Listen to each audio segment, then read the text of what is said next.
He man walk to the store, the older man, and they're going to see if you can determine if the adjective should be old, older, or oldest. And most you would just determine that in context. So that's where we're going with this course.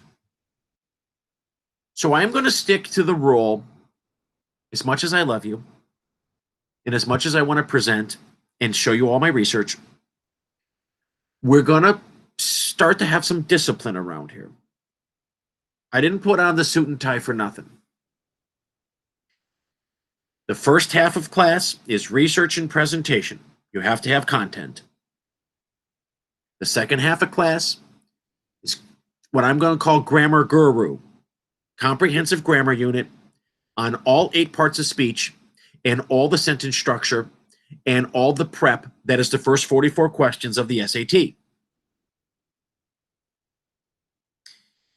So you will be prepared here. Now that we have just enough people, so let's look at our presentations today, knowing that we have to pause and work on our modules when I say pause. So let's take a peek.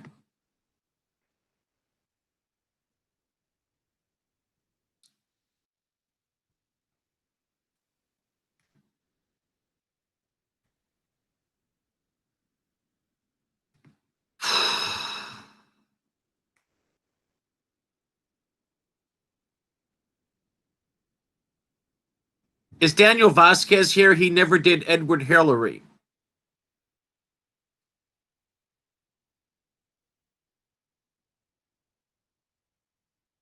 Zahar's going to do the 7 summits. Ashanti, are you ready for Venture Consultants? Nisi, King Edward VII, and then Teddy Roosevelt. But Zahar is next. So, Zahar, you're up. Go.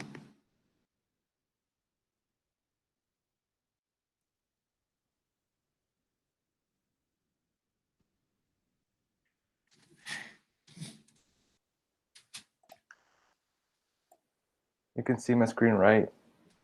Looking good. All right, I'm doing the 7 summits.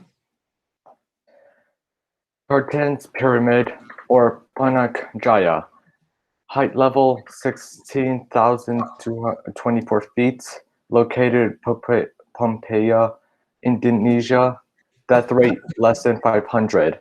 First ascent 1962. First ascenders Heinrich Herrer, Philip Temple, Anton Collinge, Jean-Jacques Dozy, Russell Kipax, Bert Herzenga, Fritz Wiesel. Mountain Vison, or Vison Massif. Height level 16,000 feet. Located Antarctica. Death rate no deaths. First ascend 1966. First ascenders Nicholas Clinch. Elbrus. Height level 18,510 feet. Located Russia, very close to Georgia. Death rate average of 15 to 30 climbers. First ascent July 22nd, 1929. First ascenders Florence Crawford, Grove, Kriller Kovaruch, Aya Sotiev, Horace Walker. Kilimanjaro. Height level 19,341 feet. Located volcano in Tanzania. Death rate 10 deaths every year. First ascend October 1889. First ascender Ludwig Percheller, Hans Mayer. Denali.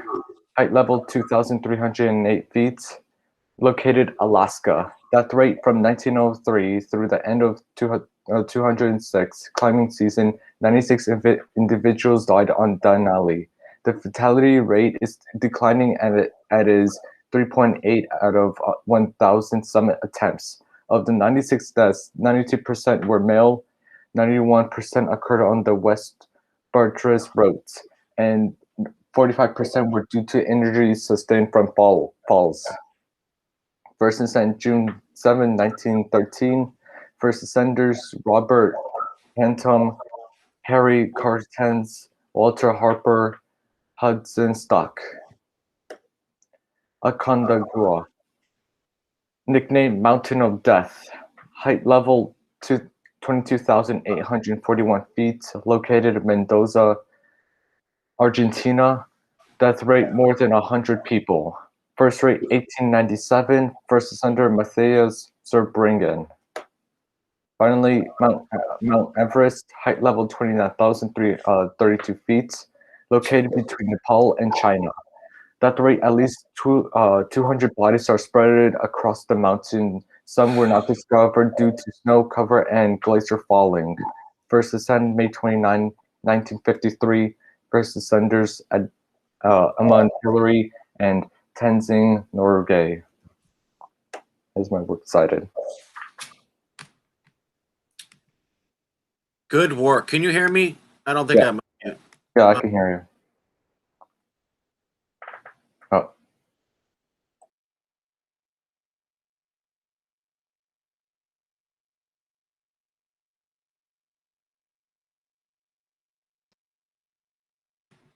I don't know what I'm pushing there when I delete myself. All right, you stop presenting, and I'm going to focus on one. Number one, I had no idea. I know of the 7 summits, but I don't know all the 7 summits. I know there's Denali in Alaska, Kilimanjaro in Africa, and of course Everest, but I didn't know some of the others. The whole point of the 7 summits is it's been determined for hundreds of years that if you're a serious mountain climber, it is your goal to climb all 7 summits in your lifetime. Many people have done it. Many people have done it. Many people have died trying. But one of the interesting, and it's related to literature, about 1938, Ernest Hemingway, who was from Oak Park, Illinois, here in Chicago, he wrote a story called The Snows of Kilimanjaro about the mountain. And I have it previewed for you here. We already got enough on our plate, and we probably won't get to that part of the literature, but I thought you'd be interested. It's a very great concept. Here's you can see my screen. Can you see the snows of Kilimanjaro? Yeah, we can. So Ernest Hemingway, who is our timeline in our course right now is 1901 to 1911. He served in World War I in Italy as an ambulance driver, and he's writing about the mountain in 1938. And one of my favorite plots is this. It's a great image. The story opens with a paragraph about Mount Kilimanjaro, the highest mountain in Africa, whose western summit is called in Maasai, that's the African language, the house of God. There we are told lies the frozen carcass of a leopard near the summit. No one knows why it is there at such altitude. And if I could find, that's from Wiki, but if I could find the opening story, I'd read it to you.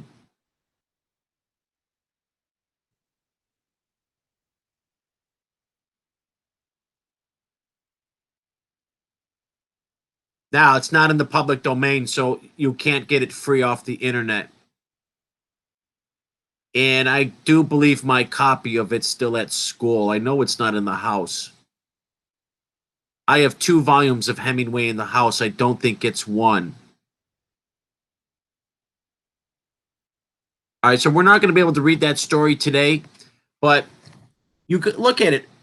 The great writers, Ernest Hemingway is a great writer.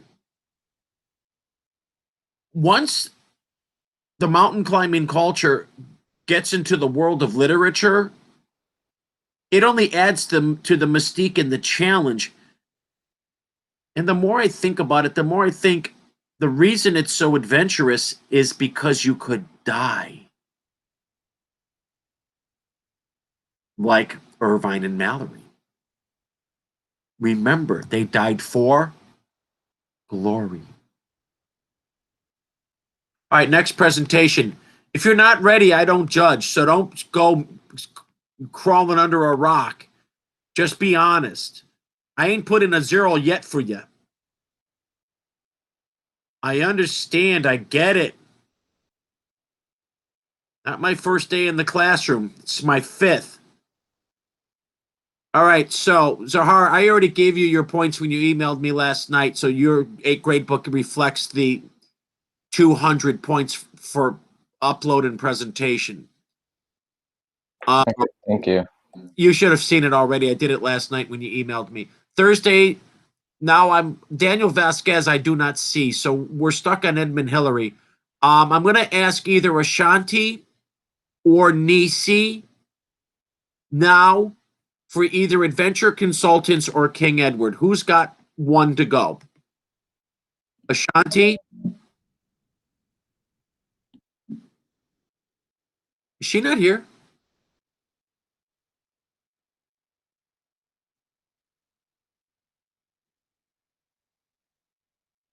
I honestly don't see Ashanti.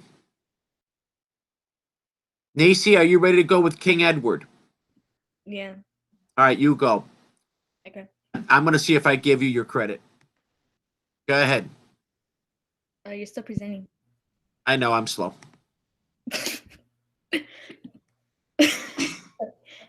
Okay.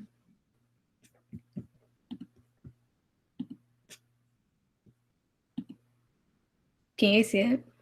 I'm looking at your grade book. Ask a classmate. Can y'all see it? Yes. Yeah, we can see it. King Edward VII. So I don't know 3 words to describe him, but for one, I have leader. So okay, Edward is a born leader due to his main interest in foreign affairs, military, and naval matters. King Edward was related to nearly every continental sovereign and came to be known as Uncle of Europe. Edward also played an active role in encouraging military and naval reforms, advocating for the reform of the Army Medical Service and the modernization of the home fleet. He rose to the level of lieutenant colonel through honorary promotions. And for the second word player, okay, so in 1863, Edward married Princess Alexandra of Denmark. But before his engagement, Edward fell into a scandalous love affair with actress Nellie Clifton. He continued to have many affairs throughout his marriage. Edward spent much of his time in London, in the London social scene, eating, drinking, gambling, and acquiring a reputation as a playboy. So he had like 5 mistresses, including Nellie Clifton. They were Sarah Bernhardt, Lily Langtry, I think that's how you say her name, Lady Randolph Churchill, who is Winston Churchill's mother, and Alice Keppel. Okay. 3 facts about King Edward VII. His legacy is marked by criticism for his pursuit of self-indulgent pleasures, but also praise for his affable personality and diplomatic skill. He was the first heir to the throne to cross the Atlantic. So like in 1860, he made a tour of Canada. This was followed by a visit to the U.S. at the invitation of President Buchanan. And then the 3rd one is crowned King Edward VII he was crowned King Edward in August 1902. Edward had been the longest heir apparent for 59 years in British history. So yeah. Okay, so if I were to describe this picture, he looks kind of miserable because he has to like stand there for a long time because of like, he has to be like painted for a long time. So he looks miserable in that picture. How would I classify King Edward VII? Even though he was praised for his diplomatic skill and affable personality, it is very hard to classify King Edward. Judging by the information about him, he isn't someone I'm very fond upon, due to the reason that he does not support women's suffrage nor made attempts to redistribute wealth through taxes, given the fact that during the Edwardian period was seen as the golden age for Britain's upper class.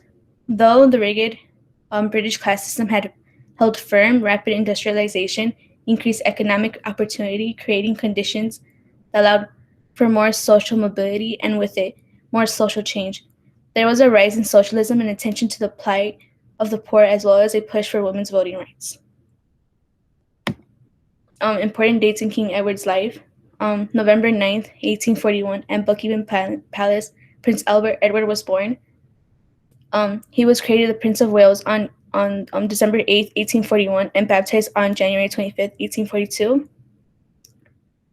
He was created the Knight of the Garter in 1858, a Knight of Thistle in 1867, and in 1868, a Knight of St. Patrick. On March 10th, 1863, Prince Edward married Princess Alexandra of Denmark. On December 14th, 1861, Prince Albert, his father, dies. On January 22nd, 1901, when Queen Victoria died. He was crowned King Edward on August 8th, 1902, a year later. Through 1899 and 1902, he played an active role in informing the military. By 1910, Edward, years of smoking 12 cigars and more than 20 cigarettes a day brought a severe case of bronchitis. And on May 10th, Edward suffered a series of heart attacks and died.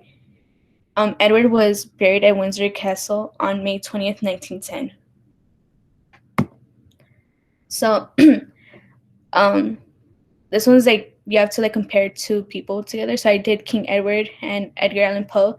So due to new evidence at the time of Poe's death, it was rumored that a woman by the name of Sarah Elmira Royster Shelton was his fiancée. It has been said that Poe had known Elmira since childhood and first took a romantic interest in each other. The two fell out of contact when Poe left for university, and Elmira married another man. When Elmira's husband died, Poe took the opportunity to ask her to marry him, but she declined. From what we know from the previous slides, presentations, Poe was in the military and rose to the rank of sergeant major. And from previous slides, King Edward rose to the rank of lieutenant colonel through honorary promotions. These two men are somewhat similar, but because now I can classify both these men as somewhat heroic, I think. Yeah. Okay. King Edward was a popular ruler who strengthened Britain prior to World War I. So this is a quote by King Edward. No, I shall not give in. I shall go on. I shall work to the end. What this quote means to me is not to give up and keep moving forward. Don't stop now. Work hard until you need to stop. Or you could like put it to simpler terms. Don't stop me now. You know. Okay. Would I like to continue to study King Edward? If you're interested in foreign military affairs, then King Edward VII is perfect for you. From multiple sources, the king was very excellent when it came to military affairs, since being related to nearly every continent until his reign, which gave him the nickname of Uncle of Europe. But personally, I wouldn't continue someone who sees women as objects and makes a fool out of himself when their family is an important figure in their country. And that's it.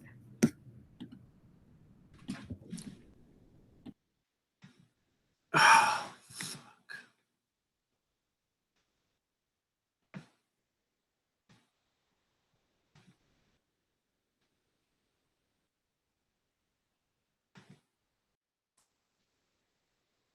Sorry. I got two meats open. Wait for it. All right. These. Uh-oh. Let me. Oh, close. The 7 meats I now have open. Open. All right, back to the 1 meat.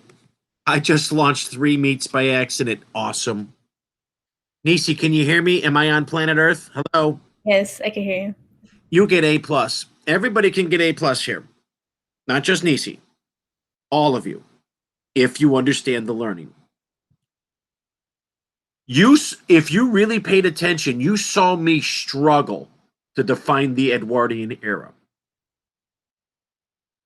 You listen to me carefully, because this is, again, in my opinion, the most substantial learning of my career in 18 years. And it's ironic because it's been the most alienating year of my life in years. Our learning is on the summit. If you hear me, because she said it, not me. She brought it to the party, not me. I try to define the Edwardian era as adventure. My thesis, and you've heard this 7 times for each summit, after 1,000 years of famine, 1,000 years of war, and 1,000 years of plague, there's relative peace at that time. And the leaders of England and Edward, they launch mountain climbing expeditions to go seek adventure. Irvine and Mallory. What I had neglected, because I couldn't quite put it together, even though I learned it already, I couldn't articulate it. What comes with risk taking and adventure and reckless lifestyle, boozing and partying and womanizing. And when you said Sarah Bernhardt, I got chills, because I know who Sarah Bernhardt is. One thing that I did not get right, and now we got right, was the Edwardians. In order to appreciate that world, you had to be a rich white man. Because of the sexism, the mistresses, the cheating, the partying, and the reckless lifestyle. The risk, the living life with risk. He died of cancer or heart attack from smoking. You don't see me smoking. No way. I did 60 push-ups on the floor yesterday. I don't smoke.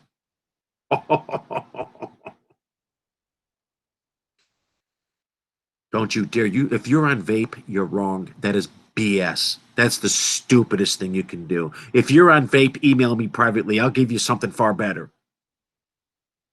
Listen to me carefully.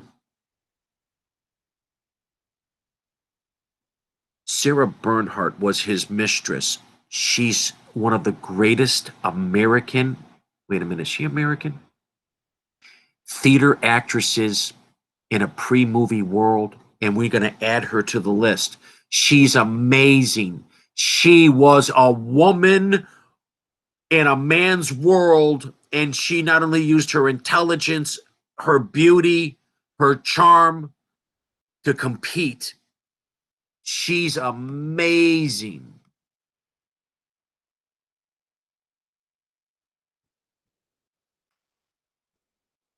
And she's beautiful. Let's just get our feet wet with Sarah Bernhardt. You spell Bernhardt, Bernhardt.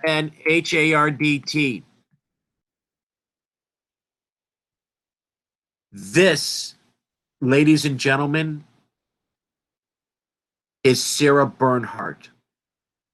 She is the greatest actor of her generation. And let's just take a quick look at her through our research.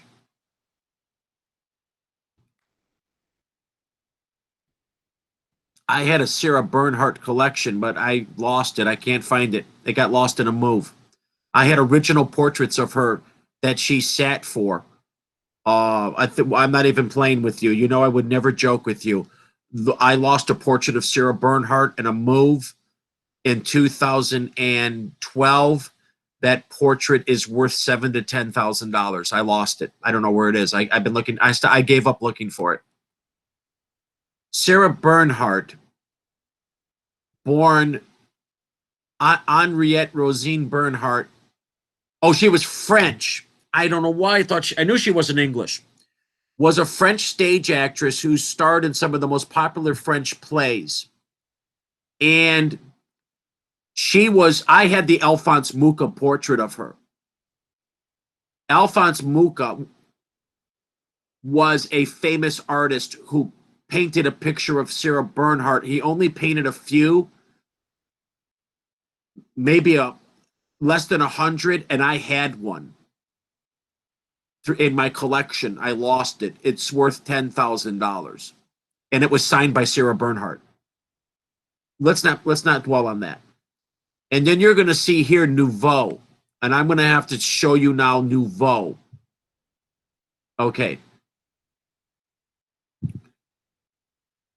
Let's go here. Let's skip her early life. Oh, you know what? Listen, I'm adding Sarah Bernhardt to the presentations. So pay attention.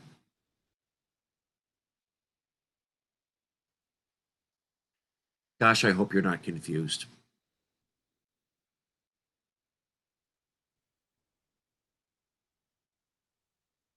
The Edwardian era in England is the Nouveau, which I believe is the French word for new, the Nouveau era in Paris. Please pay attention. Oh, I'm begging you.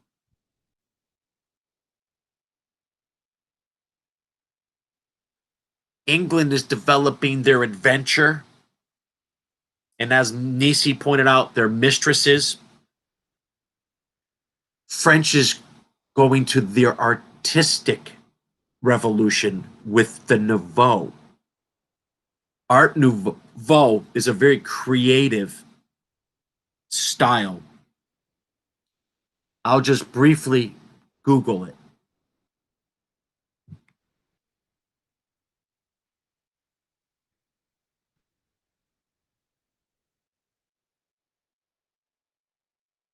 Art Nouveau is this really wonderful style of art. The greatest collection of Art Nouveau in Chicago is the gallery at Navy Pier, and I know it's closed, but you maybe remember walking through the stained glass gallery. That is almost all Art Nouveau. And the greatest artist of Art Nouveau was, of course, Alphonse Mucha.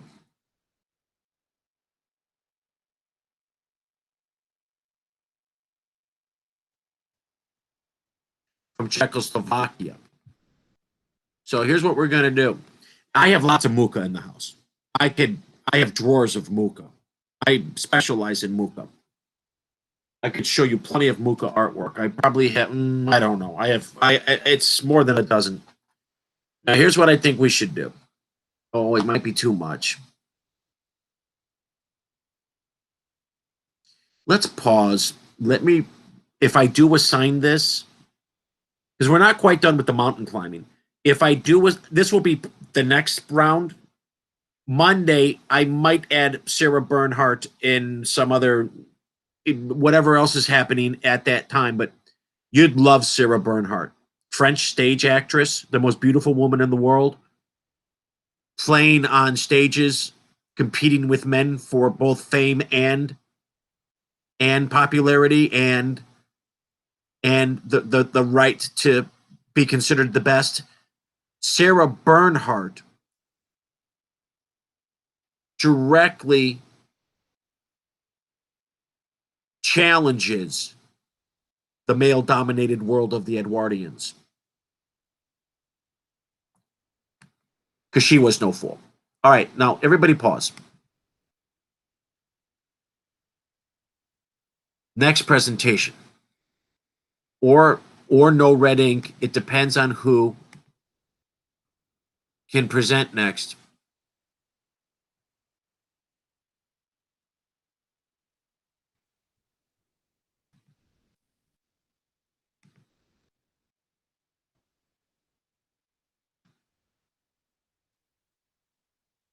Miguel Francis, Teddy Roosevelt. Is that a yes, a no, a maybe?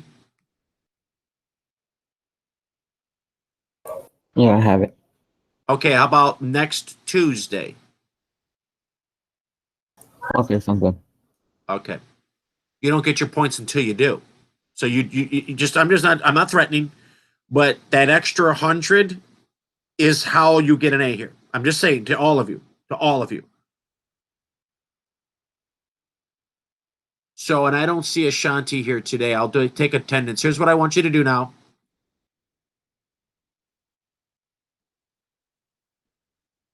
I want you to spend the rest of the class on no red ink. We will breathe life into it. It's gonna be here for us. So here I don't. I already have an automatic login. Look at the Google for today. The flapper style from 1922. We're almost there. Welcome, Mr. Edwards. So today you have nouns should be wrapped up by Friday. Adjectives should be wrapped up by next Tuesday. Contractions should be wrapped up by Friday, but that's important so I can give it to Tuesday, Thursday latest, and then probably reload some more lessons. I don't care. I know it's kind of screwing up my grade book. I did put in all the grades for round one. I do see all your reports. I do see all your efforts. I know who's started. I know who's completed. I know who's not even tried. So please don't put me in a position to start labeling you as a D or F child, because that will break all of our trust. You now have 20 minutes. Put on your headphones, chill out, come back at 10:20 for recap. And when we're done with these modules, I will weigh in with my thoughts and make sure that you've learned. So everybody take a chill pill. Even if you're just like, hey, there's adjectives, just hit that. Hit the ground running. Like I was talking about the comparative and superlative.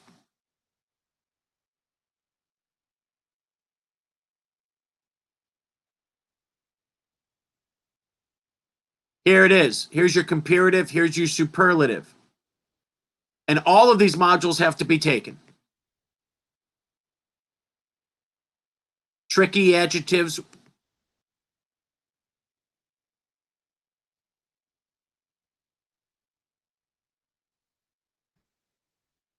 No talking for 20. Come back at 10:20 for you have 25 minutes. Come back at 10:20 for recap. No talking. I'm here for questions. I'll take attendance and I'm here for questions.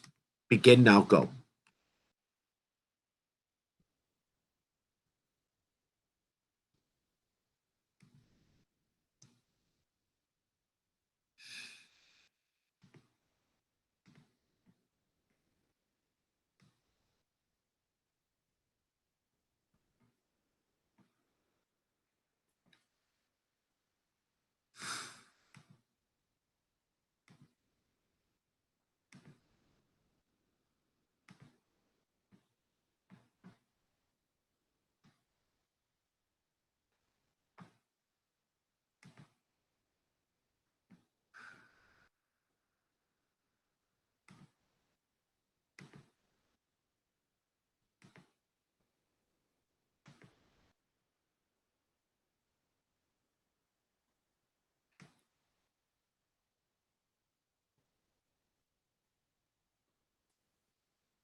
With Mr. Edwards. Yep, right here. How you been? I'm good. I'm writing an email. What's up? What to cut on? Oh, never mind. Okay, never mind. I got confused. My bad. What? No, I thought we were supposed to go to a 5-6. I didn't because I saw the timer. I looked at it wrong. No, My we're bad. still 11. We're still, Yeah, we're knee deep here, kid. yeah, my bad. All right.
All right, let's come back if you can for recap.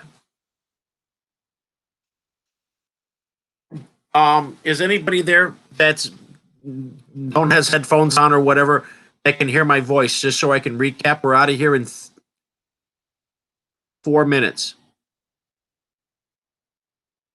I could hear you. Who said that? I did. Okay, who's I? Who's I? I can't see you. Who's I? It was Nisi. Okay. I want you to take your work seriously. We have plenty of fun here. There's plenty of adventure. There's music. There's documentary. I'll still do some Black History Month through my music. There's independent reading. There's research. So I really don't see how or why you would complain, and I appreciate the fact that you're not. But I want you, if I teach you grammar, it's going to be a lecture, and Mr. Edwards already knows it, and you're going to be intimidated, and you're going to get confused. You need to look at the modules.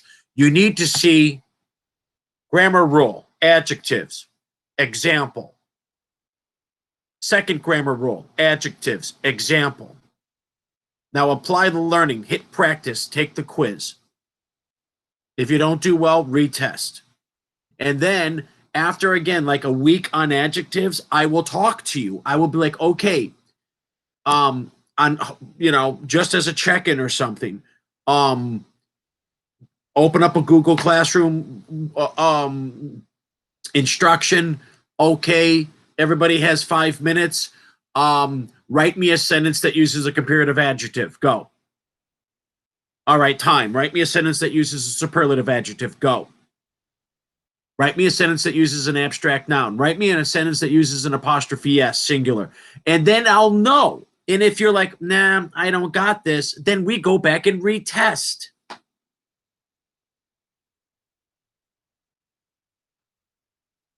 All right.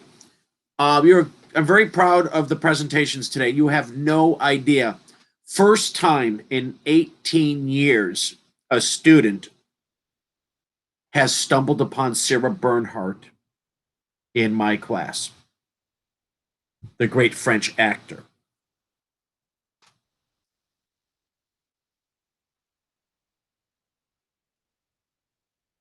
Mistress of Edward VII. I give you credit. You got the sexism right. You got the sexism right.